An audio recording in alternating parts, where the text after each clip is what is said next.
दोस्तों, अगर आप लोगों से कोई आप लोगों के परिवार के खिलाफ बात कर रहा है और वो कह रहा है कि तुम तो अच्छे हो, लेकिन जो तुम्हारा परिवार है उस परिवार में तुम्हारा भाई ठीक नहीं है, तुम्हारे पिताजी ठीक नहीं है, तुम्हारे पिता को ऐसा नहीं करना चाहिए था, तुम्हारे भाई को ऐसा नहीं करना चाहिए था।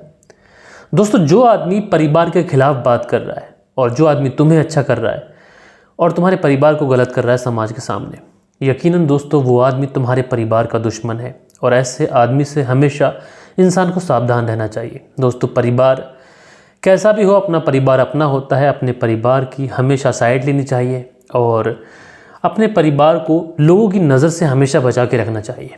और दोस्तों, आज की घटना में दो शख्स ऐसे होते हैं कि वो परिवार की बातें मोहल्ले पड़ोस में जब लोगों से सुनते हैं और लोग हमेशा उसके परिवार के खिलाफ उस व्यक्ति को बलगलाते हैं और उसके बाद में वो जो दो व्यक्ति होते हैं अपने परिवार के खिलाफ एक ऐसा एक्शन लेते हैं जिसकी वजह से आज इस पूरी घटना की जो गूंज है ये पूरे भारत देश के अंदर है। दोस्तों, पूरी कहानी सिलसिलेवार तरीके से मैं आप लोगों को सुनाऊंगा, बस आप लोग इस वीडियो में अंत तक बने रहिएगा।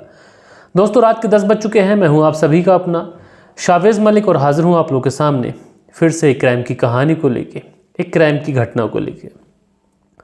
और दोस्तों, आज की जो घटना, आज की जो कहानी मैं आप लोग को सुनाने जा रहा हूँ, ये कहानी है इसी शुक्रवार की। दोस्तों, इसी शुक्रवार वाले दिन जो उत्तर प्रदेश का बागपत है, यहीं पर एक थाना पड़ता है, बड़ौद थाना। दोस्तों, इसी बड़ौद थाने में पुलिस को एक फ़ोन आता है और उस फ़ोन में ये बताया जाता है कि एक व्यक्ति की गोली मारकर हत्या की गई है। अब दोस्तों, जब ये सारी चीज़ें पुलिस को बताई जाती हैं, पुलिस एड्रेस पूछती है कि कहाँ पर इस वारदात को अंजाम दिया गया। सारी जगह सारा एड्रेस पुलिस को बताया जाता है। पुलिस की एक टीम अपनी गाड़ी उठाती है और मौके वारदात पर पहुंचती है। अब दोस्तों, जब पुलिस वहां पर पहुंचती है तो देखती क्या है, बिल्कुल सच पाती है बात को, वाकई में किसी व्यक्ति की गोली मारी गई है। लोगों का हुजूम जो था वो वहां पर उमड़ा पड़ा है। पुलिस जो थी वो उस भीड़ को बचाते हुए आगे बढ़ती है। आगे बढ़ने के बाद में वो जो डेड बॉडी थी उस डेड बॉडी की बहुत बारीकी से समीक्षा करती है। पुलिस ये देखती है कहीं ऐसा तो नहीं कि इसके अंदर कुछ जान बाकी है। लेकिन दोस्तों, इस व्यक्ति की नफ्स थम चुकी थी और इसके अंदर अब कुछ नहीं बचा था। सांसें थम चुकी थी, शरीर से बहुत ज़्यादा खून बह रहा था। देखने से साफ पता चल रहा था कि इस व्यक्ति की गोली मारकर इसकी हत्या की गई है। और दोस्तों, इसके जिस्म पर चोटों के भी निशान हैं। जब ये सारी चीज़ें पुलिस देखती है तो आस पड़ोस का जो भी क्राइम वाला जो सीन होता है उसको पूरी तरीके से लॉक कर पुलिस सारी चीज़ों की छानबीन करती है और उस डेड बॉडी को अपनी कस्टडी में लेती है और उस डेड बॉडी की शिनाख्त करती है। तो पता चलता है कि ये जो लड़का है जिसकी हत्या हुई है, इसका नाम यशबीर है, जिसकी उम्र लगभग 32 साल के आसपास है, शादीशुदा है, इसका एक बच्चा भी है। अब दोस्तों, जैसे ही पुलिस को ये सारी चीज़ें पता चलती हैं, यशबीर के घर वालों से पुलिस जो थी वो राब्ता करती है। यशबीर की माँ होती हैं संगीता देवी, उनको बताया जाता है। उसके बाद में पुलिस जो थी वो उस डेड बॉडी को पोस्टमार्टम के लिए भेजती है और इधर पुलिस इस पूरे केस की छानबीन शुरू करती है। अब दोस्तों, जब पुलिस इस केस को सुलझाने के लिए इसकी छानबीन शुरू करती है तो यशबीर के बारे में पुलिस ये पता लगाती है कि आखिर यशबीर करता क्या था, इसका क्या कामकाज था, कहाँ पर इसका उठना बैठना था, ये सारी चीज़ें। तो पता चलता है कि जो यशबीर है ये दिल्ली के अंदर ड्राइवरी का काम करता था, DTDC बस चलाता था। और इसी शुक्रवार को जब ये अपनी बस चलाकर घर वापस लौट रहा था तो किसी ने, अज्ञात ने रास्ता में इसे रोक कर इसके गोली मार दी। अब पुलिस के सामने बड़ी मुश्किल थी कि गोली किसने मारी, क्योंकि दोस्तों उस जगह पर जहाँ पर गोली मारी गई थी वहाँ पर ना तो कोई CCTV था, ना तो कोई ऐसा व्यक्ति था जो गवाही दे सके। इसलिए पुलिस अब खुफिया तरीके से इस पूरे केस की छानबीन करना शुरू करती है। लेकिन दोस्तों, पुलिस को इस केस को सुलझाने में ज़्यादा टाइम नहीं लगता है, ज़्यादा मशक्क़त नहीं करनी पड़ती है। क्योंकि दोस्तों, पुलिस जब इसकी माँ से पूछताछ करती है, माँ से पूछा जाता है कि तुम्हारे बेटे की किसी के साथ में कोई दुश्मनी रही हो, हाल फिलहाल में उसके साथ में किसी का कोई झगड़ा रहा हो, या फिर कुछ ऐसी चीज़ें, पैसे का लेन देन जिससे तुम्हें किसी के ऊपर शक हो तो प्लीज़ उसका नाम बता दो। तो जो माँ होती है वो किसी के ऊपर शक तो नहीं करती है। लेकिन दोस्तों, उसके बाद में जब पुलिस आस पड़ोस के लोगों से पूछताछ करती है और जब लोगों से पूछताछ करती है तो पुलिस को कुछ ऐसी कहानी पता चलती है, कुछ ऐसी चीज़ें पता चलती है जिसे सुनने के बाद में पुलिस बड़ा हैरान हो जाती है। उसके बाद में पुलिस इस संगीता देवी के जो दो और बेटे होते हैं, एक बेटे का नाम होता है ओमवीर जिसकी उम्र 36 साल है और एक बेटे का नाम होता है उदयवीर जिसकी उम्र 35 साल है, इन दोनों को गिरफ्तार करती है और गिरफ्तार करने के बाद में सीधा उन्हें पुलिस थाने लेके आती है। अब दोस्तों, जब ओमवीर और उदयवीर को गिरफ्तार किया जाता है तो लोग यही सोचते हैं कि इनके भाई को क्यों गिरफ्तार करा जा रहा है। दरअसल पुलिस जब अपनी छानबीन कर रही थी, जब आस पड़ोस के लोगों से पूछताछ की जा रही थी तो पुलिस को ये पता चलता है कि जो ओमवीर उदयवीर हैं इसके रिश्ते इसके भाई यशबीर के साथ में अच्छे नहीं थे और पिछले कुछ समय पहले की बात है कि ये दोनों भाई अपने छोटे भाई यशबीर से झगड़ रहे थे और उन्होंने इसे जान से मारने की धमकी भी दी थी। हालांकि मामला पुलिस में भी पहुंचा था, लेकिन दोस्तों पुलिस ने इस मामले को ज़्यादा गंभीरता से नहीं लिया। उसके बाद में वहाँ पर राजीनामा ये सारी चीज़ें हो गई और उसके बाद में जो उदयवीर और ओमवीर थे ये अपने घर चलाया और यशबीर अपने घर चलाया। लेकिन दोस्तों जब पुलिस इन दोनों से पूछताछ करती है कि आखिर तुमने अपने भाई की हत्या क्यों की, सच सच बता दो, तो ये दोनों कहते हैं कि हमारे ऊपर इल्ज़ाम लगाया जा रहा है। दरअसल ऐसा कुछ नहीं है, भला हम अपने सगे भाई की हत्या क्यों करेंगे। अब दोस्तों जब ये सारी चीज़ें पता चलती हैं तो पुलिस बड़ा हैरान होती है। पुलिस सोचती है कि आखिर इन लोगों ने हत्या नहीं की है तो इनके बारे में ऐसी चीज़ें क्यों पता चल रही हैं। लेकिन दोस्तों पुलिस को कहीं ना कहीं इनकी बातों पर थोड़ा बहुत तो डाउट हो रहा था, क्योंकि इनकी बातें गोल मटोल थी। लिहाजा पुलिस अब इनके ऊपर सख्ती दिखाती है और जब पुलिस इनके ऊपर सख्ती दिखाती है तो ये पुलिस के सामने टूटते हैं। और दोस्तों टूटने के बाद में जो कहानी सुनाते हैं, यकीनन दोस्तों जब आप लोग इस कहानी को सुनेंगे तो आप लोग बड़ी हैरत करेंगे। दरअसल जो संगीता देवी हैं इनके टोटल 4 बेटे हैं। पहला बेटा जो सबसे बड़ा बेटा है उसका नाम है सुखबीर, और जो उससे छोटा वाला है उसका नाम है ओमवीर जिसकी उम्र 36 साल है। उससे छोटा वाला जो है उसका नाम उदयवीर है, उसकी उम्र 35 साल है। जो सबसे छोटा वाला है जिसका नाम यशबीर है, जिसकी हत्या की गई है, उसकी उम्र 32 साल है। लेकिन दोस्तों घर के अंदर जो सबसे बड़ा बेटा था सुखबीर, उसकी शादी हुई थी ऋतु नाम की एक महिला से। अब जो सुखबीर है जब अपनी पत्नी ऋतु के साथ में रहना शुरू करता है, सब कुछ ठीक चल रहा होता है और उसको अपनी पत्नी के साथ में रहते हुए काफ़ी ज़्यादा समय भी गुजर जाता है। ऋतु और सुखबीर के 3 बच्चे भी हो जाते हैं। लेकिन दोस्तों शायद इनकी किस्मत में, ऋतु की किस्मत में अपने पति का साथ नहीं लिखा था। जो सुखबीर थे किसी वजह से अचानक से उनकी डेथ हो जाती है।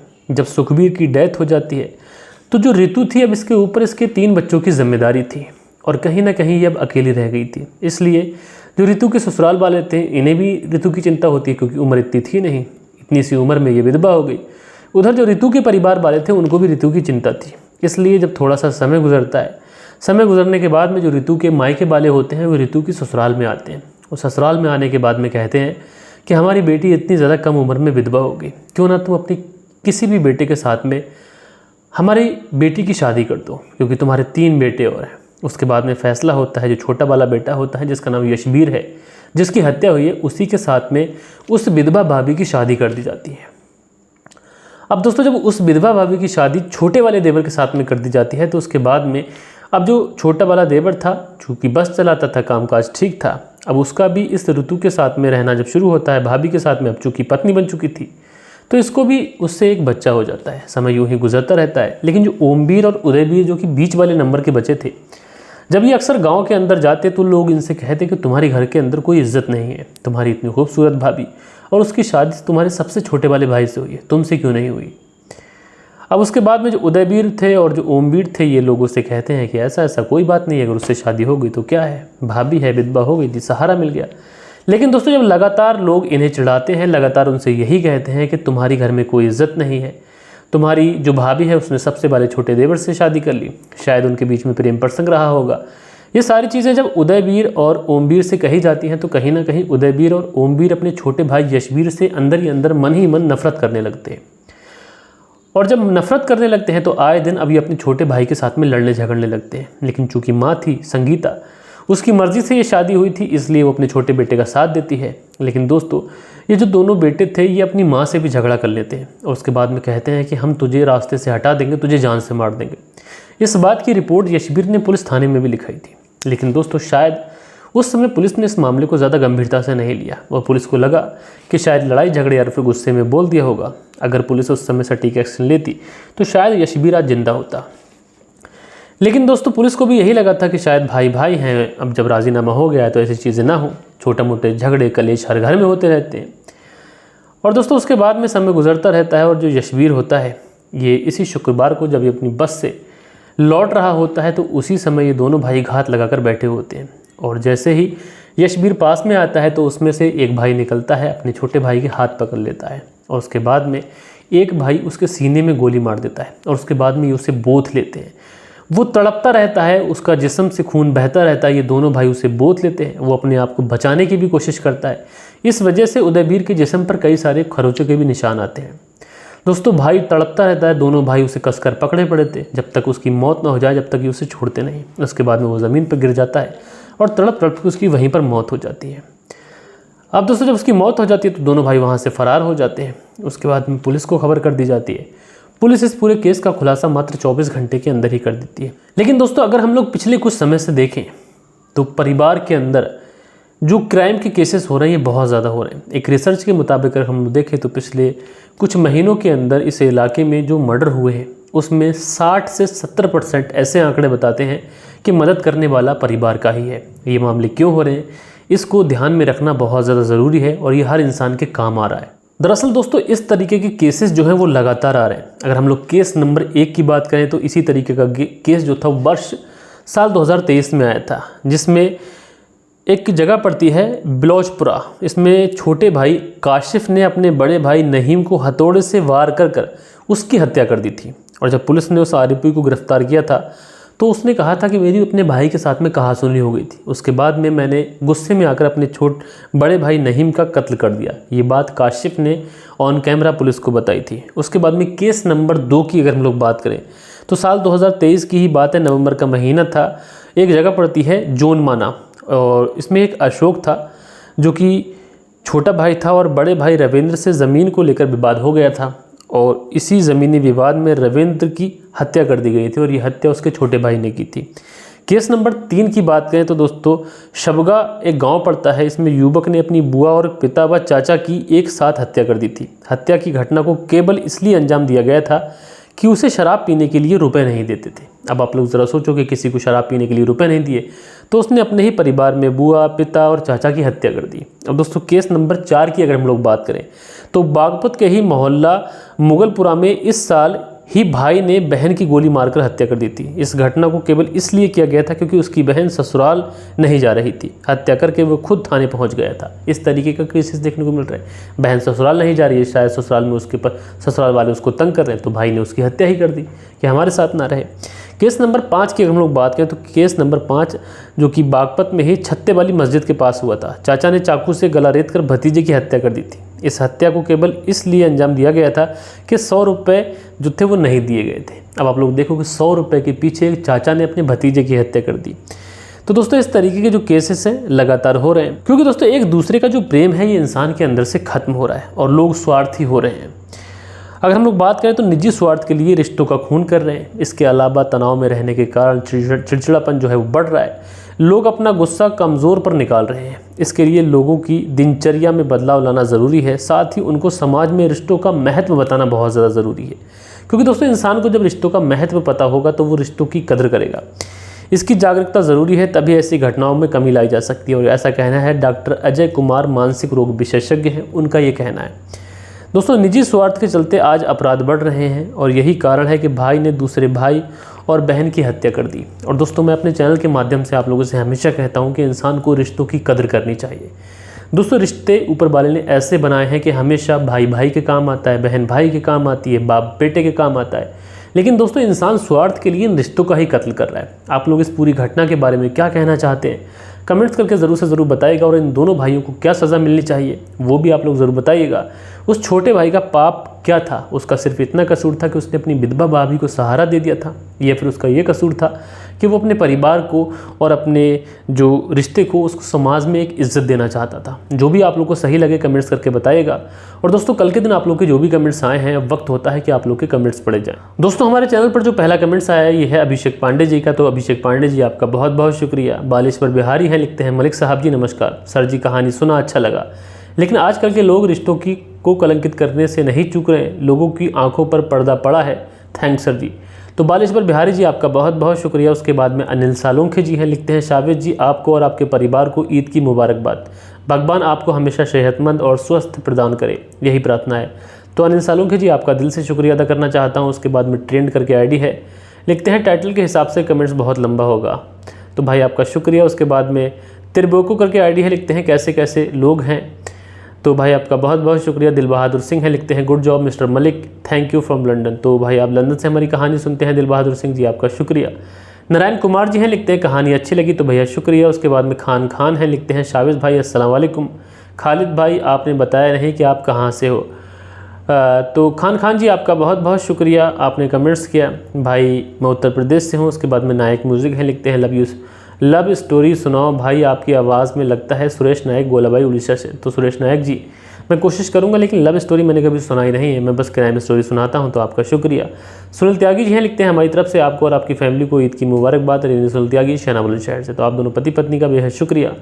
शील निधि हैं, लिखते हैं परिवार को बच्चों को अच्छे संस्कार देने चाहिए, चाहे डर से हो या फिर चाहे प्यार से। गलती लड़की की हो लड़के की हो, जो भी हो सुधार लाना चाहिए। तो भाई आपका शुक्रिया। उसके बाद में शाम मोहम्मद हैं, लिखते हैं बकरा ईद मुबारक हो भाई। तो भाई शुक्रिया आपका। सेंट्रल बीकानेर से सुनील चौधरी जी हमारी कहानी सुनते हैं, भाई शुक्रिया। उसके बाद में डॉक्टर सिद्दीक अहमद हैं और लिखते हैं शावेज़ भाई, ये दुनिया रंग बिरंगी है, कहीं ना कहीं जालिम, कहीं जुल्म सहने वाले, कहीं हालात, कहीं बलात्कारियों को माला पहनाने वाले, कहीं भूखों पर बुलडोज़र चलाने वाले, ये दुनिया रंग बिरंगी है। तो डॉक्टर सिद्दीक अहमद साहब, आज आपसे मुलाकात भी हुई थी और आपके साथ कुछ बातें भी हुई, और मेरे साथ आपका जो एक्सपीरियंस रहा काफ़ी अच्छा रहा। आपसे मिलके काफ़ी ज़्यादा खुशी हुई, और मैं चाहता हूँ कि एक बार फिर से आपसे मुलाकात करने का वक्त मिले, समय मिले, तो तुम्हारे साथ एक लंबा समय गुजारा जाए, क्योंकि जिस तरीके का एक्सपीरियंस तुम्हारे साथ बात करने का रहा काफ़ी अच्छा रहा। आज आपसे मुलाकात हुई थी। तो डॉक्टर सिद्दीक अहमद साहब जी, आपने जो कमेंट्स किया ये बहुत ही बेहतरीन अंदाज में आपने किया है कि दुनिया रंग बिरंगी है, और यहाँ पर हर तरीके के लोग हैं, हर तरीके के लोग अपनी अपनी सोच रखते हैं। कुछ लोग क्राइम करते हैं, कुछ लोग बलात्कार करते हैं, कुछ चोरी करते हैं, कुछ डकैती करते हैं, लेकिन कानून सब के लिए बराबर है और सबको सज़ा मिलती है। उसके बाद में सुरेंद्र शर्मा है, लिखते हैं ईद मुबारक मलिक भाई साहब। तो सुरेंद्र शर्मा जी, आपको भी बहुत बहुत मुबारक, आपका शुक्रिया। तनवीर खान है, लिखते हैं मैं रामपुर उत्तर प्रदेश का हूँ, मेरा नाम आप कमेंट्स में एक बार लो सर, आपकी वीडियो अच्छी लगती है। तो तनवीर खान जी, आपका बहुत बहुत शुक्रिया कि आप रामपुर से हमारी कहानी सुनते हैं। रामपुर तो मैं पिछले महीने आया था, अगर कभी आया तो आपसे ज़रूर मिलूंगा। उसके बाद में हिराना मगर हैं, लिखते हैं नाइस स्टोरी भाई, पर ये लोग ऐसा करते हैं क्योंकि 3 लोग के साथ घर परिवार की बदनामी हो गई। तो हिराना मगर जी, आपका बहुत बहुत शुक्रिया। शील निधि है, लिखते हैं ईद की शुभकामनाएं, बधाई। कल 16 जून को भी पोस्ट नहीं ला पाए मलिक भाई, काफ़ी देर तक इंतज़ार किया था। तो भाई कल वाले दिन हमने 9 बजे ही वीडियो अपलोड कर दिया था, आप लोग जाके देख सकते हैं, अच्छी स्टोरी थी, उसको ज़रूर सुनिएगा। राणा सिंह जी हैं, $2 के साथ में हमें सुपर थैंक्स करते हैं। तो भाई तहे दिल से आपका शुक्रिया अदा करना चाहता हूँ कि आपने फाइनेंशियली हमें मदद की। उसके बाद में तनवीर खान है, लिखते हैं मेरा नाम नज़र खान है सर जी। तो आपका नाम नज़र खान है, मैंने तनवीर खान बोल दिया। आप रामपुर से हमारी कहानी सुनते हैं नज़र खान जी, आपका शुक्रिया। उसके बाद में अजय सिंह हैं, और मैंने कल भी इनसे कहा था कि आप लिखते हैं मुझे खुशी होती है, लेकिन थोड़ा साफ साफ लिखा पड़े, मैं समझ नहीं पाता हूँ। जैसे कि आज आपने लिखा है कुछ अलग करो, 9:30 की कहानी रखो, कुछ अलग रखो, आपके फॉलोअर में देख रहा हूँ बढ़ नहीं रहे हैं। तो भाई अलग करने की क्या है कि मैं अलग से कुछ फेक स्टोरी लाऊं, आपको सुनाऊं, व्यूज़ बढ़ाने के चक्कर में आपको फेक स्टोरी सुनाऊं, ऐसा मैं कर नहीं सकता। उसके बाद में तनवीर खान है, लिखते हैं शावेज़ मलिक जी, मेरा नाम एक बार कमेंट्स में ले लो प्लीज़। तो भाई मैंने आपका नाम ले लिया नज़र खान जी। राज रावत हैं, लिखते हैं बहुत घटिया किस्म की लड़की थी और लड़के को के भाई ने पवित्र रिश्ते को कलंकित कर दिया।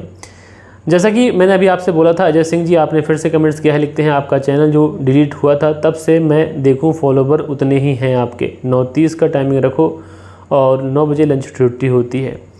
तो भाई मैं कोशिश करूंगा, लेकिन 9 बजे का समय मुझे लगता है ठीक है, और 2-4 दिन के बाद में ये समय मैं सेट कर दूंगा, क्योंकि अभी तो वीडियो 10 पे भी आ रही है, 9 पे भी आ रही है।